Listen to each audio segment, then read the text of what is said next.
Come together today, here in the heart of the Amazon, at a pivotal moment in human history. A moment that demands courage. Prince William was in his Kensington Palace study when the envelope arrived, sorting his morning correspondence with calm efficiency as he reached for his warm coffee. His assistant entered softly, placing the medical documents he had requested onto his desk before withdrawing. Expecting a brief, routine genetic test related to health history, William opened the thick manila envelope and was immediately struck by the unexpected weight of its contents: 15 pages instead of the few he anticipated. The first pages were ordinary enough, filled with medical jargon and charts, but when he reached page 7, his world seemed to halt. The air grew heavy as he reread a single shocking line that refused to change no matter how many times his eyes returned to it. His hands trembled as he set down his coffee and searched the report for any sign of error, but every page bore his name, birth date, and reference number. Rising abruptly, he walked to the window, trying to steady himself as the serene palace gardens carried on unchanged outside. Returning to his desk, he read more slowly, realizing the report contained extensive comparisons and paternal lineage analyses far beyond what he had ordered. Multiple tests, cross-checked by more than one laboratory, forming a deliberate and comprehensive evaluation. His mind raced with possibilities: mix-ups, contamination, clerical errors, but the meticulous detail of the findings suggested otherwise. Thoughts of his childhood, his mother, and the decades of speculation surrounding the royal family surged forward. Rumors he had long dismissed as mere tabloid invention, now echoing with new and unsettling weight. William sank back into his leather chair, the pages of the report spread before him, struggling to reconcile what he held with the life he had always known. He had grown up dismissing the swirling rumors and conspiracy theories about his family as the inventions of bored journalists, persistent but meaningless. But now the evidence suggested some whispers might have been quietly true. His years of training in crisis management, military discipline, and maintaining composure under pressure felt useless as the office around him blurred, the portraits and historical texts that had once grounded him now seeming like props in a play where he had never understood his role. He focused on a chart of genetic markers highlighted in yellow, the technical language dense, the conclusion devastatingly clear. The probability percentages left no room for doubt. Ordinary life appointments, diplomatic meetings, charity events felt impossibly distant. His thoughts turned to his father, King Charles, questioning whether he had always known, whether childhood photographs and family dynamics had hinted at some hidden truth. Determined to find answers, William rose and walked toward his father's office, each step heavy with questions that should not exist. He ignored protocol, entering without knocking, and placed the report on Charles's desk. The king's face shifted from surprise to concern, then to fear as he read. When William demanded the truth, Charles revealed the unspoken reality. Rumors had always swirled around the family, some dating back decades, but they had been dismissed, considered madness-inducing distractions. William, holding undeniable evidence in his hands, realized this was no mere rumor. The confrontation was raw, urgent, and unavoidable. The line between family loyalty and shocking revelation had never felt so sharply drawn. The report was far more comprehensive than any simple medical test. Someone had deliberately ensured William would see it, creating this exact moment. His father was right. The document's detail and thoroughness went beyond routine inquiry. But that did not answer the question gnawing at him. If the report had never arrived, would he have lived his entire life unaware that doubts existed about who he really was? "You are my son," Charles said firmly, but William realized that wasn't the question he had asked. The king spoke cautiously about the strains in his marriage, the cruel rumors that had circulated during those years, and the impossibility of proving anything. Yet he could not explain the report itself. The testing had required access to royal genetic profiles, historical samples, and extensive databases. Someone with power and resources had orchestrated this deliberately. William's mind raced, feeling the logical points his father raised were also deflections. They needed expert verification from a trusted genetic advisor before taking action, or allowing the information to become public. Though William's voice betrayed fear at what the results might mean, he recognized the wisdom in caution. Acting hastily could destroy everything the family had built. Neither noticed the shadow that slipped silently along the corridor outside, someone who had overheard everything and would soon set the palace gossip ablaze. Meanwhile, a junior assistant, young and eager after only 6 months at the palace, had been delivering linens when she heard raised voices behind the king's office. She paused, listening to words never meant for her ears. DNA report, paternal lineage, rumors proven. Her heart raced as the pieces came together, and she fled before anyone could see her, the secret burning in her mind. By afternoon, she contacted a journalist known for royal coverage, typing on her personal phone from a nearby coffee shop that she had information about a bloodline crisis being hidden. Within hours, whispers erupted online, cryptic posts, vague tweets, speculation spreading like wildfire across forums and social media. Meanwhile, William sat in his private quarters with Catherine.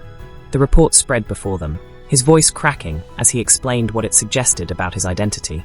Catherine listened silently, holding his hand, her face thoughtful.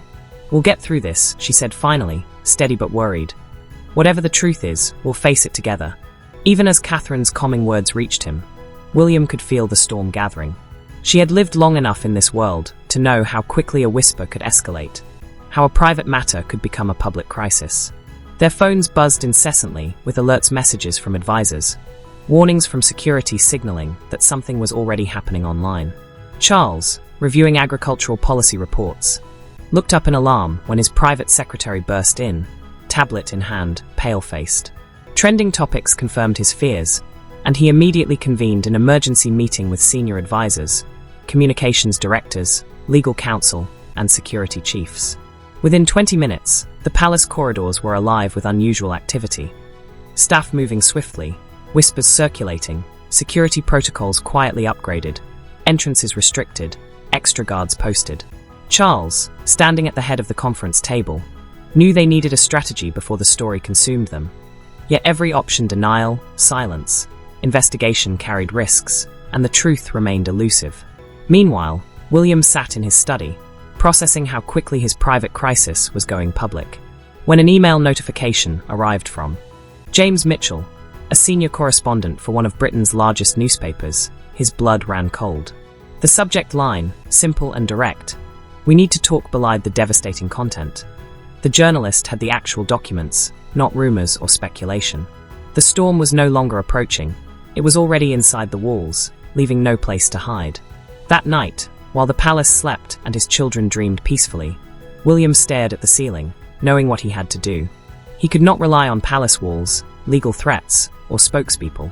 If someone intended to publish his private medical information, he would face them himself, in person, as a man, not as a title. By morning, despite objections from his security team, advisors, and even Catherine, William had made his decision. He would meet the journalist alone, confronting the truth on his own terms. Life, his identity, his truth, all were at stake as they chose a quiet spot along the Thames, far from the palace, prying eyes, and cameras.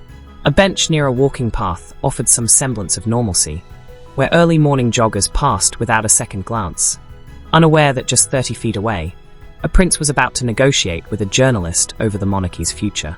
James Mitchell arrived on time, carrying a leather messenger bag, and an expression that was neither hostile nor friendly. Older than William had expected, perhaps in his 50s, with graying temples and lines around his eyes that hinted at decades chasing stories, Mitchell sat at one end of the bench, while William took the other.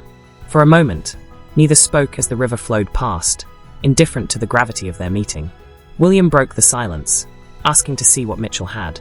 The journalist hesitated, then retrieved a folder containing photocopies of the DNA report, the same pages that had shattered William's world days ago, with highlighted sections, comparison charts, and devastating conclusions.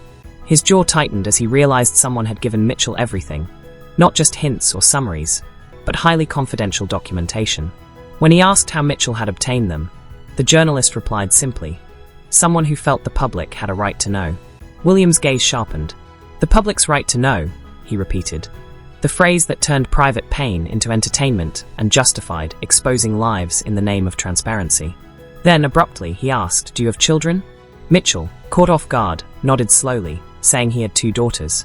William leaned forward, his voice quiet but intense, painting a picture of his own children waking up to see their father's identity questioned across news sites and television screens, schools filled with cruel questions, a family torn apart not by truth, but by speculation and scandal, and a nation divided with institutions and stability shaken.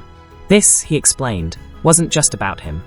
It was about the damage immediate publication could cause before the information was verified. These photocopies came from a report of unknown origin, with unverified testing methods, raising questions about who wanted this information public and why.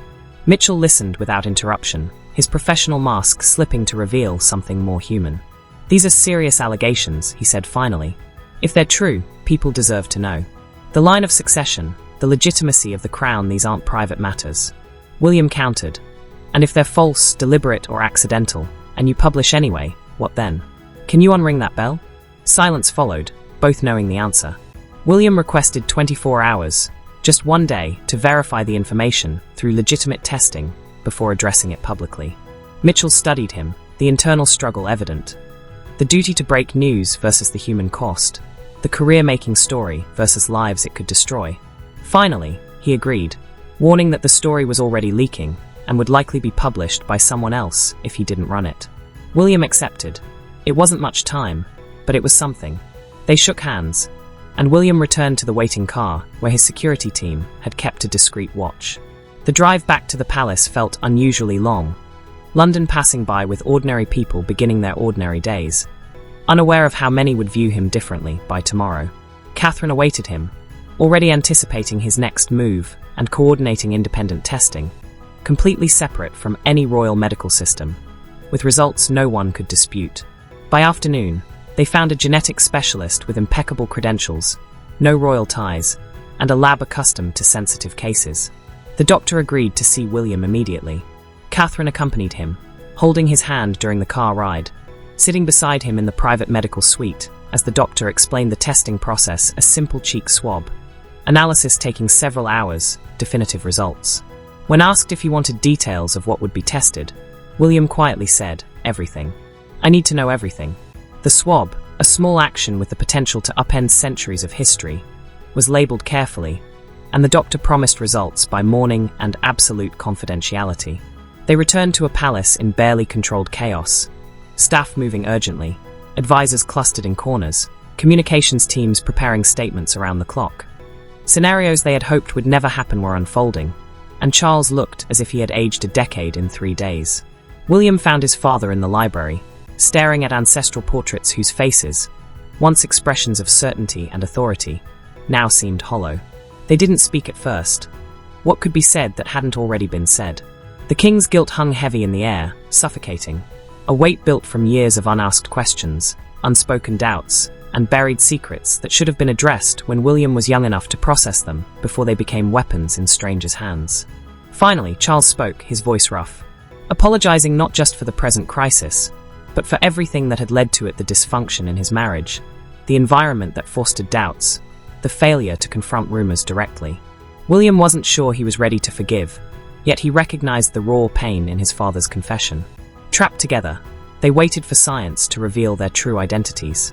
Meanwhile, the communications team worked tirelessly through the night, drafting 2 versions of a public statement, one if the results confirmed William's royal lineage, one if they did not, both carefully worded to mitigate damage, yet acknowledge that silence was no longer an option. Outside the palace, the world buzzed with speculation, social media ablaze, news outlets preparing special coverage, and royal commentators lined up for interviews, everyone sensing that something enormous was about to break. William barely slept, lying awake beside Catherine, her hand in his, both pretending not to fear what morning would bring. His phone sat silent on the nightstand, soon to deliver news that could define the rest of his life. Thoughts of his mother drifted through his mind. Would she have answers? Be angry at him for opening this door? Or understand that sometimes the painful truth is the only way forward? Hours crawled by as dawn approached, and somewhere across London, technicians analyzed his DNA, comparing markers and running tests that would answer questions he had never wanted to ask. His phone lit up as the first light touched the horizon. The doctor's private number appeared on the screen.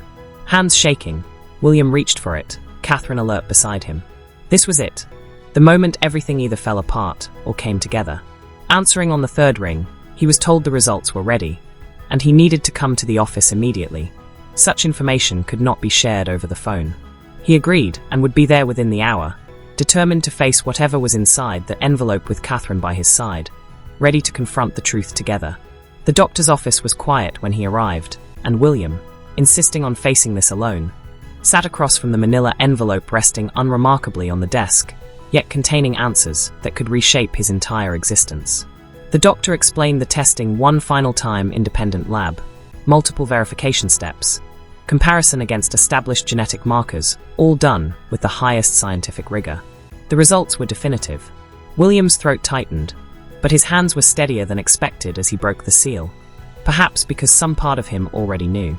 He scanned the technical language, charts, and percentages, searching for the dreaded yet necessary conclusion, and found it. The second test confirmed the first. The genetic markers did not match. The paternal lineage showed discrepancies that could not be attributed to testing errors. The truth was written in his DNA. He was not who everyone believed him to be. Sitting perfectly still, the paper trembling slightly in his grip, William felt heartbreak that the father who raised him might not be his biological parent, anger that the secret had been kept from him, and strangely, clarity. At last, after days of fear and speculation, he had an answer. The doctor asked gently if he was all right.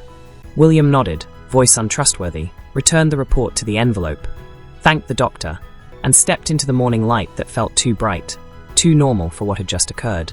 Catherine waited in the car, saw his face, and without question or demand, took his hand, holding it as they drove back to the palace, and a life irreversibly changed. In his private quarters, William finally let himself break. Catherine held him as reality crashed over him in waves.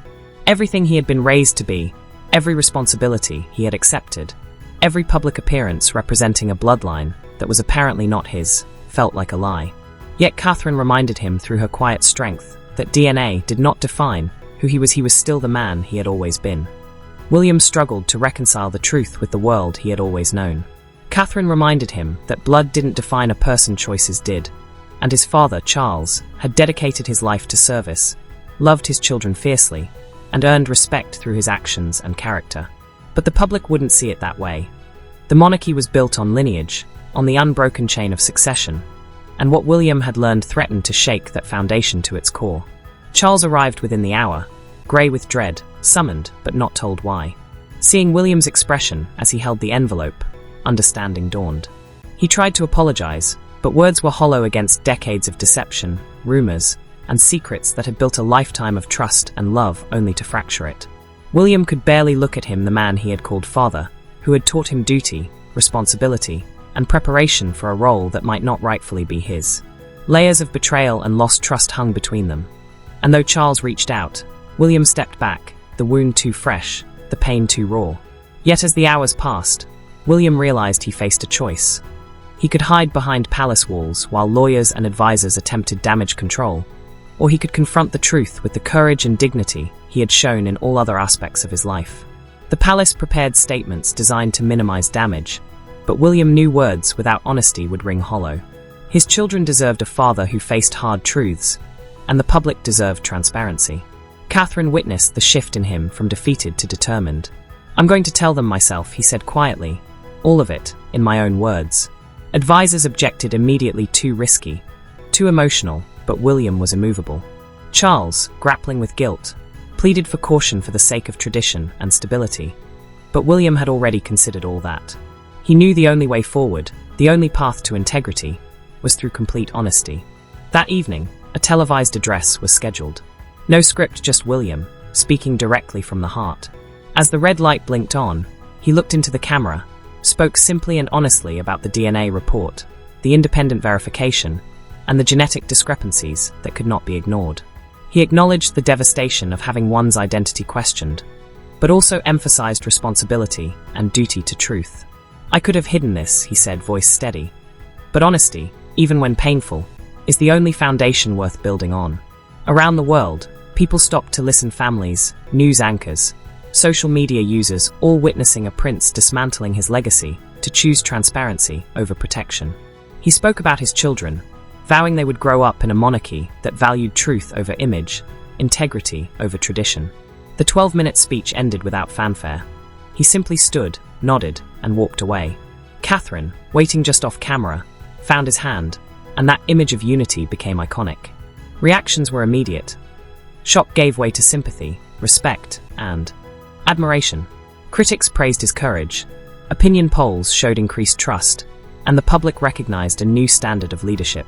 William and Charles, still fractured but united in purpose, began the painstaking process of uncovering the full story, bringing in historians, genetic specialists, and trusted advisors.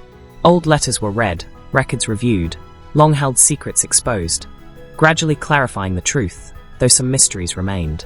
The palace adopted a new approach: transparency, regular updates, honesty even in discomfort. The old ways had led to crisis. This new path offered survival and renewal. William devoted himself to rebuilding, not just the monarchy's reputation, but his own sense of self, learning that worth is defined by choices, integrity, and actions rather than bloodlines. Catherine remained his anchor, reminding him of the stakes for their children and history itself. What could have destroyed the monarchy, instead, became its transformation. Over months, initial frenzy calmed into thoughtful discussion. Some questions were answered, others lingered, but the public witnessed a royal family that was genuinely, vulnerably human. Standing at his window one evening, William looked over the sprawling city, millions of lives unfolding with their own struggles and secrets, reflecting on how close it had come to collapse, how one envelope had nearly ended centuries of history, and realizing that it had transformed. The truth had nearly broken the monarchy, but William's courage ensured it survived.